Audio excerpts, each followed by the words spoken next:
you ever noticed how most older people pick up uglier behaviors without even realizing it? It happens slowly, and most don't see it until it's already affected their relationships. In this video, we're uncovering 9 ugly behaviors most people unknowingly do more as they age. That's not a reason to feel shame. It's a reason to pause, reflect, and choose better. These behaviors aren't always loud or obvious. They're often wrapped in routine, disguised as just the way I am. But if left unchecked, they can erode relationships, dim your influence, and ironically, leave you feeling more isolated in a stage of life that should be rich with connection. Stay tuned until the end, because what you'll find in this list might not just challenge your assumptions, but help you build a stronger, more respected presence in the years ahead. You'll discover how tiny behavioral shifts can create powerful changes in the way others see you. And, more importantly, in how you see yourself. Let's get started. Number 1, a growing tendency to dwell on the negative. One of the most common behaviors that creeps in quietly with age is an increased focus on the negative. It can start so subtly, maybe with a few more complaints about the weather, the cost of things, or how things used to be better. But over time, it can shape the entire tone of how you're perceived. And the sad part is, many people don't even realize it's happening. When you spend more time pointing out what's wrong than what's right, others begin to associate you with heaviness, with gloom. Not because you're unkind, but because the emotional atmosphere around you becomes harder to breathe in. And the irony is, many older adults have so much wisdom and insight to share, but it gets drowned out by a tone that feels draining rather than uplifting. It's important to understand that this habit doesn't always come from a bitter place. In fact, it often stems from disappointment, unhealed loss, or a sense of being left behind. You may be mourning the loss of energy, of friendships, of clarity, and that grief can come out sideways through complaints, sarcasm, or criticism. But while the feelings are valid, the expression of them, especially when it becomes a default setting, can be deeply alienating. For example, when you're at a dinner with family, and the first thing you mention is how the food isn't like it used to be, or how loud the music is, it shifts the emotional tone instantly. People don't feel inspired or comforted, they feel deflated. And if that becomes a pattern, they may start to avoid those conversations altogether, simply to protect their own emotional state. What makes this behavior so ugly, in truth, is not its intention but its impact. It sends the message, however subtly, that life has more to complain about than to be thankful for. And the more often that message is repeated, the more it affects your relationships, your mood, and even your health. Because the brain, especially in older age, becomes more sensitive to repetitive emotional states. That negativity, even when casual, becomes a mental loop that shapes everything else. And here's the hard truth: the more you dwell on what's wrong, the less room there is for others to show up with what's right. The less they feel safe, welcome, or excited to be around you. It's not about faking positivity or pretending things are perfect. It's about remembering that gratitude, warmth, and lightness don't expire with age. They remain a choice, and they matter more than ever. Number 2, interrupting or dominating conversations without realizing it. As we get older, many of us carry with us decades of stories, lessons, and opinions. And that's a beautiful thing, until it begins to spill out in ways that unintentionally silence others. One of the behaviors that tends to increase with age is the habit of interrupting or talking over people, not out of disrespect, but from an eagerness to share, or from the belief that your insight is more useful than their sentence. The problem is, when this behavior becomes common, it doesn't come across as wise. It comes across as dismissive. People begin to feel like what they're saying doesn't matter, or that they're being corrected rather than heard. And that dynamic can create emotional distance, especially with younger people who are already trying to find their voice. It often starts from a place of passion. You hear someone mention a topic you've lived through or know well, and before you realize it, you're jumping in with, "Oh, I know exactly what you mean," and launching into your own version. You may think you're relating, but in that moment, the other person feels erased. Or let's say your adult children are discussing how they're raising their own kids, and before they've finished a sentence, you chime in with advice or judgment. Even if what you're saying is accurate, the way it's delivered, through interruption, rather than invitation, can make them feel like they're being corrected rather than supported. It's not about suppressing your voice or walking on eggshells. It's about learning to pause, to really listen, and to wait until someone is finished before responding. That simple shift from speaking to connecting can make all the difference in how others receive you.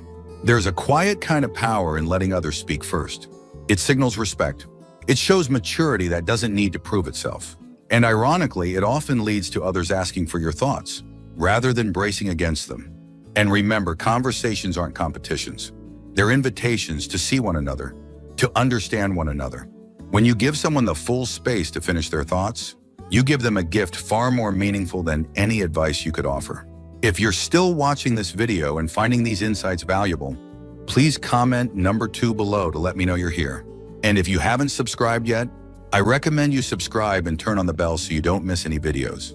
Your support helps us continue creating good content to inform and inspire you. Now let's move forward. Number 3, speaking harsh truths without considering timing or tone. There's a belief that as we age, we earn the right to say what we want, how we want, and while there's truth to the idea, that age brings freedom. There's also a cost when freedom turns into disregard. One of the behaviors that becomes more common over time is the habit of saying things bluntly, even when they don't need to be said, or when they could be said with more care. You might think you're just being honest, or that you're helping someone see the truth. But to the person hearing it, it can come off as cutting, dismissive, or even hurtful, especially when it's about sensitive topics like appearance, career choices, relationships, or lifestyle. And over time, this kind of unchecked bluntness can push people away, even those who love you. It often sounds like this: you've gained weight, that haircut doesn't suit you, or that idea will never work. You may not mean to be unkind, but when truth is delivered without softness, it loses its value. It becomes criticism instead of guidance. Somewhere along the way, many people begin to believe that younger generations are too sensitive, and that the problem lies in them, not in how things are said. But consider this: if people consistently react poorly to your words, perhaps the message isn't wrong, but the method is. Tone matters, timing matters, and most of all, intent must come wrapped in compassion if it's to be received. Take a moment to recall the people you respect the most in life. Chances are it wasn't just what they said that stayed with you, it was how they said it. Their words had weight not because they were harsh, but because they were spoken with care. There's strength in restraint. There's wisdom in knowing when not to speak, and even greater wisdom in choosing how to speak when the moment calls for it. It's not about being silent, it's about being strategic, thoughtful, and kind. Because in the end, the people around you won't remember every opinion you shared, but they will remember how they felt when you spoke. Did they feel encouraged, or did they feel judged? That feeling stays with them longer than any truth ever will. Number 4, becoming increasingly judgmental about others' lifestyles. As the years go by, it can become surprisingly easy to fall into the habit of judging others, especially when their choices look nothing like the ones we would have made. Whether it's how someone dresses, the way they speak, who they marry, or what they believe in, that voice of internal judgment tends to get louder with age, often without us even realizing it.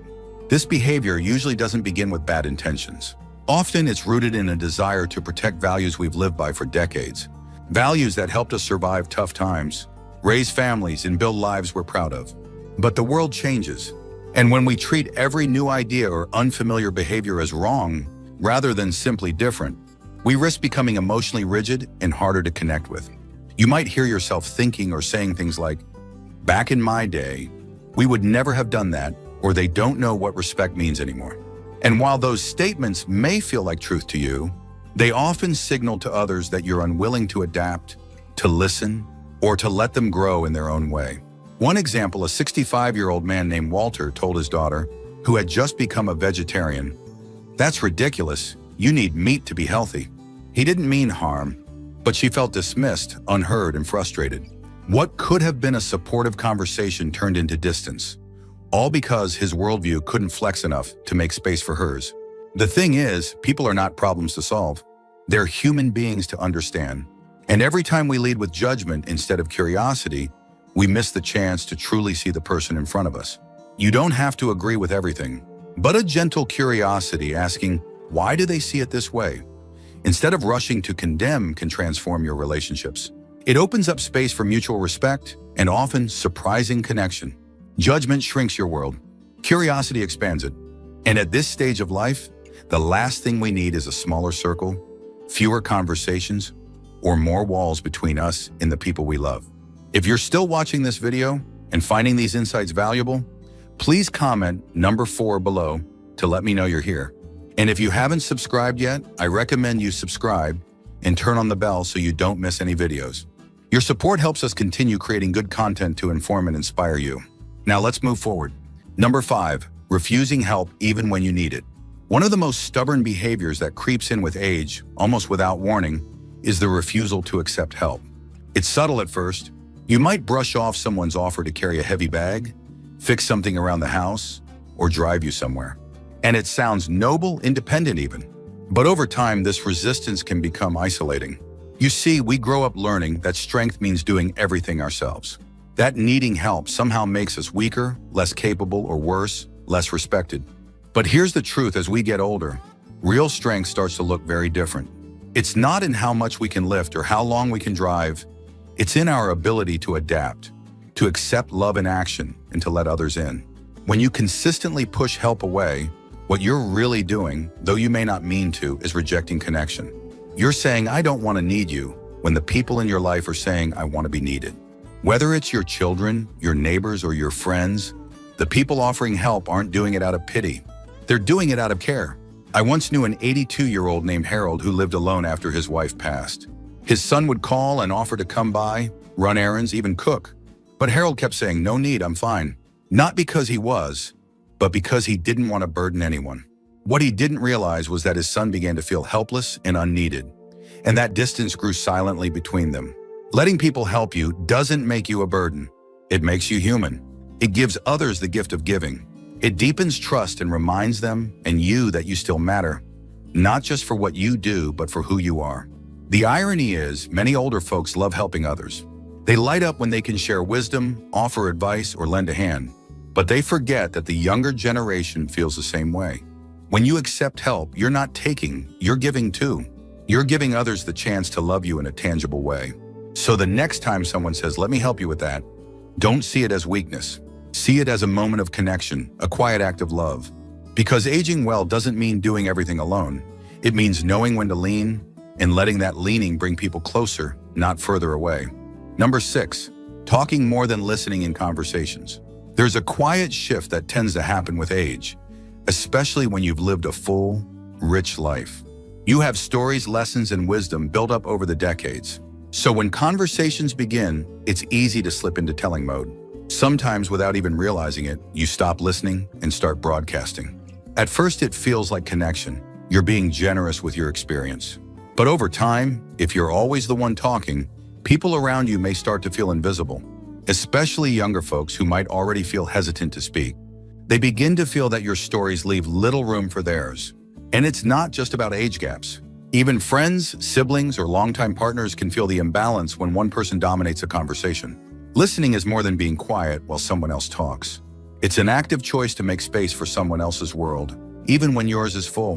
When you interrupt, finish someone's sentence, or circle the conversation back to your own experience, it sends a subtle signal what I have to say matters more. Again, not out of arrogance, but often from habit. You've seen more. You've endured more. But if that becomes the default, you lose the gift of fresh perspective. Take, for example, a woman named Janice, 74, who was chatting with her granddaughter about a recent breakup.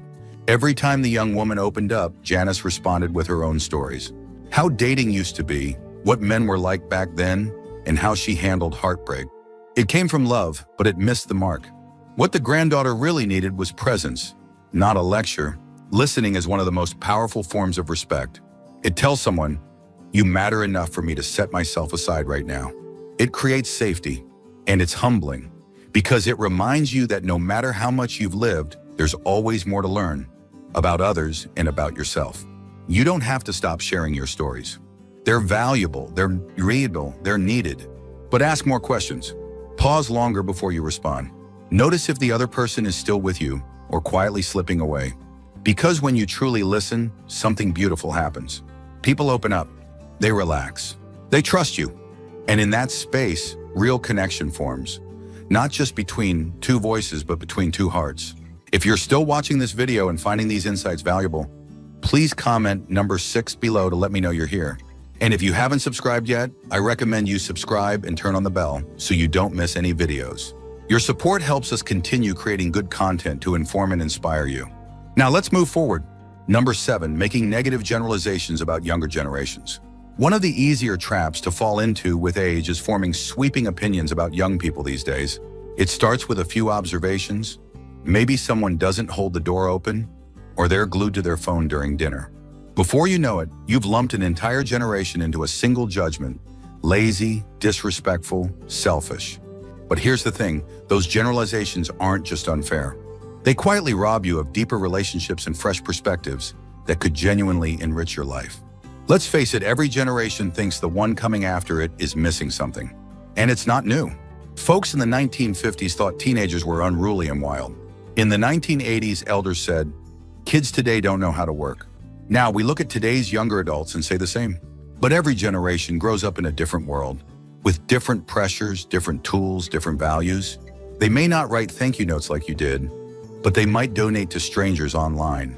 They may not work the same job for 40 years, but they might be balancing 3 careers while caring for their parents and raising kids. If all they hear from you is, "Back in my day," or "Your generation doesn't get it," they'll tune out. Not because they don't care, but because they feel unseen.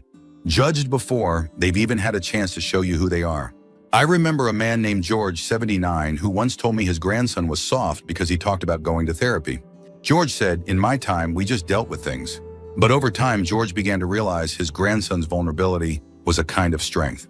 That speaking about mental health wasn't weakness, it was courage wrapped in honesty. That shift in mindset didn't just help George see his grandson differently. It opened the door to real conversations, laughter, shared music, even a weekend trip they never would have taken otherwise. The truth is, when you assume the worst about a whole group, you stop seeing people as individuals. And when you do that, you close off the chance to learn, grow, and bond across age, across values, across worlds. Try asking more questions instead of making statements. Invite conversation instead of criticism. When you lead with curiosity, you don't just avoid sounding bitter, you create bridges where there might have been walls. The younger generation doesn't need your approval, but they do need your wisdom. And they're far more likely to seek it if they feel respected, not ridiculed. And here's the real twist. The more you connect with younger people, the more alive you feel. Their energy, ideas, and dreams can stir up parts of you that felt long asleep. But only if you let them in. Only if you stop labeling and start listening. Number 8, interrupting or dismissing others during conversations. As we get older, we often carry a wealth of stories, lessons, and opinions we've built over decades. And while that experience is something to be proud of, it can also lead to one surprisingly off-putting habit: cutting people off mid-sentence or dismissing what they're saying altogether. It's rarely done out of rudeness. Often it comes from excitement, wanting to help, or believing you've already been there, done that. But when you interrupt someone, especially someone younger, it sends a subtle message: what I have to say is more important than what you're saying. Over time, this small behavior chips away at trust, intimacy, and mutual respect. People start to hold back. They talk less around you, not because they don't want to share, but because they feel unheard. And that creates distance, even with loved ones who care deeply for you. I knew a woman named Helen, 72, who had 3 grown daughters. Every time they came over, Helen would finish their sentences or cut in with advice before they even finished asking a question. Eventually, the visits became shorter. Calls grew less frequent.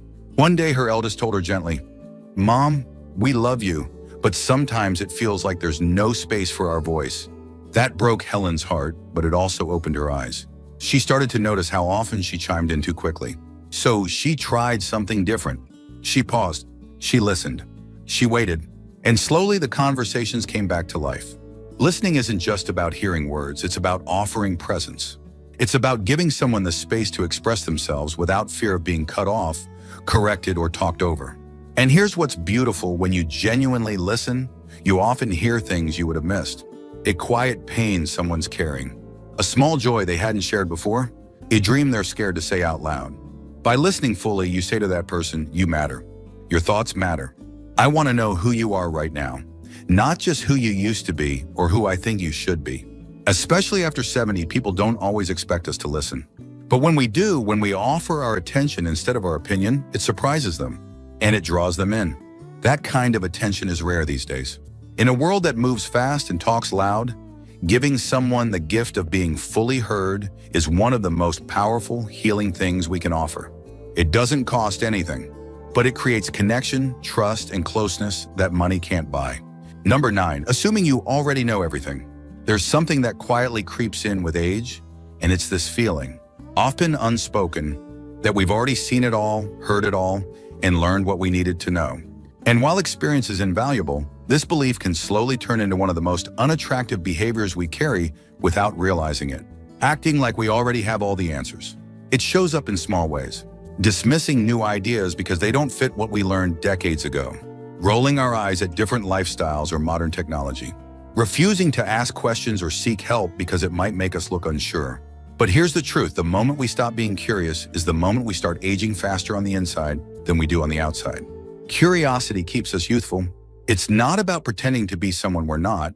It's about staying mentally and emotionally open, even when the world feels unfamiliar. I once met a man named Paul, 78, who carried a quiet humility. When smartphones became common, he didn't grumble or resist. He said to his grandson, "Teach me how to use this. I want to understand how your world works." That simple request became a bridge between two generations. His grandson didn't just teach him to use a phone, he started calling more, visiting more, all because Paul stayed open.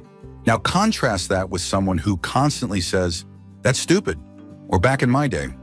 Not only does that close the door to learning, it pushes people away. When we act like we've seen it all, people stop trying to share new things with us. We become known not for our wisdom, but for our resistance. But here's what's powerful: wisdom and curiosity are not opposites. In fact, the wisest people I've known are the ones who say, "Tell me more," or "I hadn't thought of it that way," or simply, "That's interesting, why do you think that?" These are people others gravitate toward, not because they know everything, but because they never stop learning. So if you catch yourself feeling irritated by change or dismissive of a new idea, pause and ask, am I reacting from habit or am I staying open to growth? Being older doesn't mean we stop evolving. In fact, the people who age most gracefully, the ones others love to be around, are those who remain students of life, even into their 80s and beyond. When we choose curiosity over certainty, we show the world and ourselves that we're still alive inside, still growing, still becoming, and there's nothing more attractive than that. Final thoughts. As we wrap up this video, take a quiet moment to think back over the 9 behaviors we just explored. Which one caught you off guard? Which one felt uncomfortably familiar? Here's the truth. None of this was about pointing fingers or making anyone feel ashamed. It was about bringing awareness to the small shifts in our habits that can shape how others experience us and how we experience ourselves.